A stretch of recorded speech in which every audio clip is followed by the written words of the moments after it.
All right. I didn't bring you on just to talk crap about San Francisco, but I want to keep staying on the market here. So we're starting to see, I mean, I put up the interest rates, and the interest rates are definitely ticking back up. We saw a low in August. Now they're about to close to where the high was.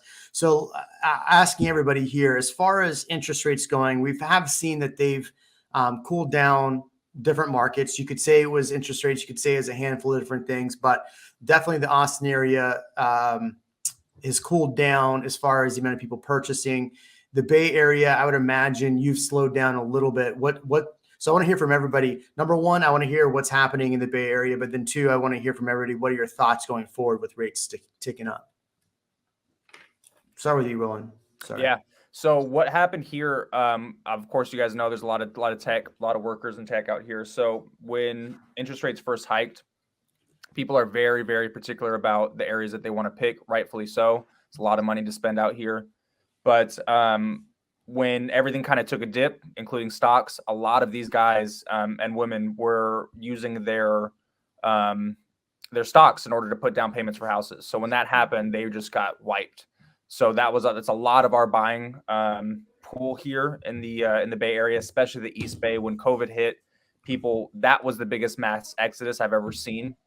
Was the amount of inquiries of people going from San Francisco, South Bay, over here to the East Bay, because a lot of people were paying for private schools because schools were a very big deal. They went over to the East Bay. We have some of the best schools in the state. And a lot of these people got rid of those private school payments, got bigger houses, and said, hey, let's do it. So, yeah, really tech, was the biggest thing. I'm seeing personally a lot of buyer action picking up here in the East Bay. I don't know what it is, because interest rates, like you said, they've ticked up a little bit. I think people are just kind of getting comfortable with the new norm, and it just took them a couple months to sit on the sidelines. What are you seeing, Ian? I like that phrase, the new norm, right? Because that's what it was before pandemic times, yep. Right?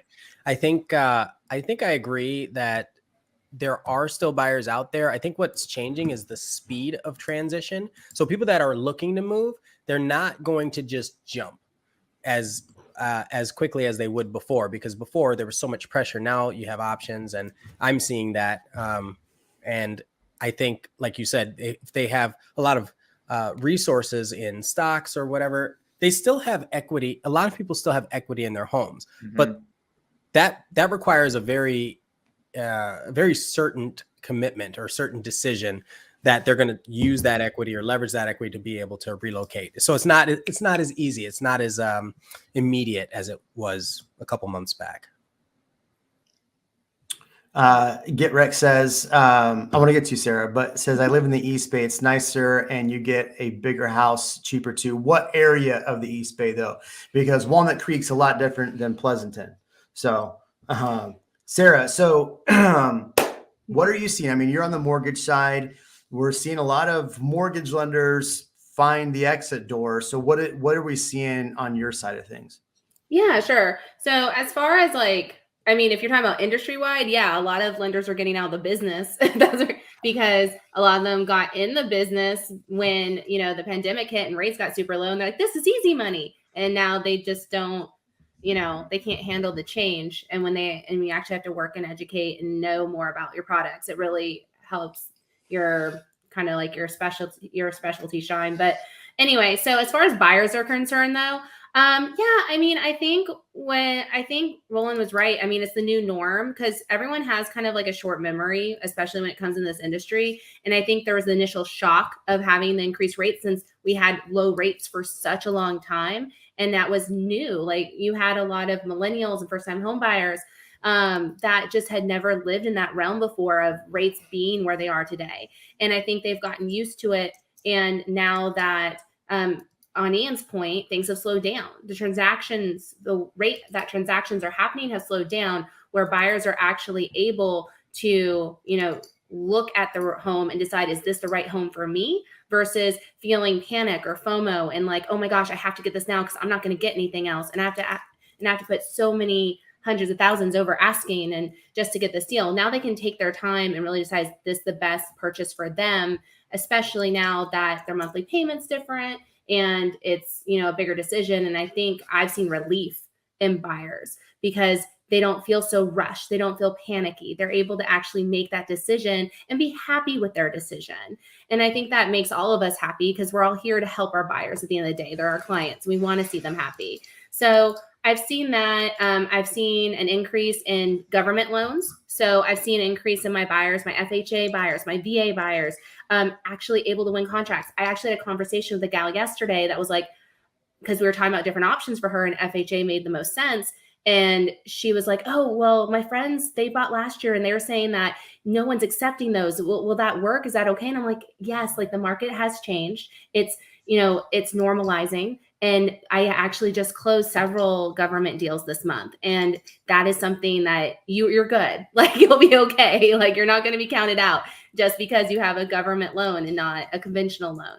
So I think that's kind of nice that it's bringing people back into the fold that are able to buy homes now that couldn't before. But yeah, I mean, the only other piece on the high that I'm seeing too is that you have some of the investors coming in trying to buy more home than like they're trying to buy like a $900,000 home, which maybe they at a certain, monthly payment that maybe they could like a year or so ago, but now they can't and they're not happy with that. And that's it.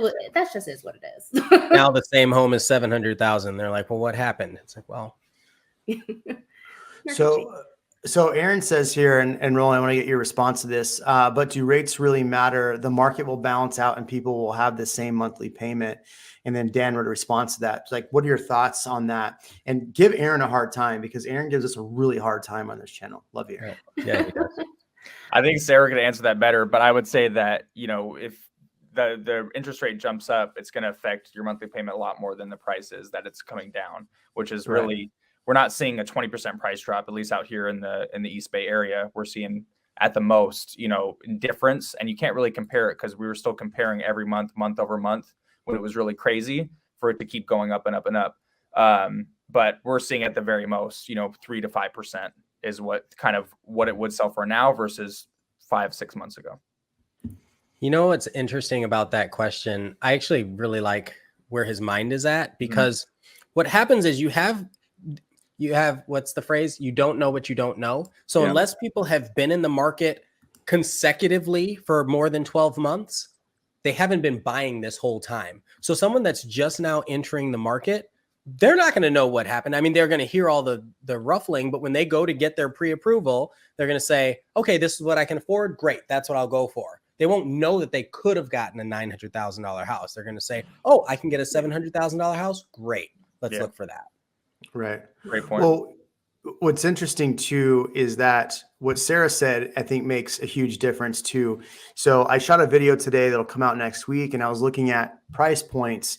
And one of the interesting things that I saw is there are more homes available than, so Ian, beginning of this year, we were like, there's 1,600 homes in the market. There's 1,800 homes in the market. Yep. Like, and then if you tried to search price points, if you're looking under 500, it was like 80 homes. I mean, it was stupid low. Right now, we have 1,600 just price decrease. 60, yeah. But if you were to put up a search real quick, under 400, there's like 1,300 homes available. Thanks for watching this short of the Real Amigos podcast. For more live streams, hit here. For more clips, hit here. We'll catch you on the next one.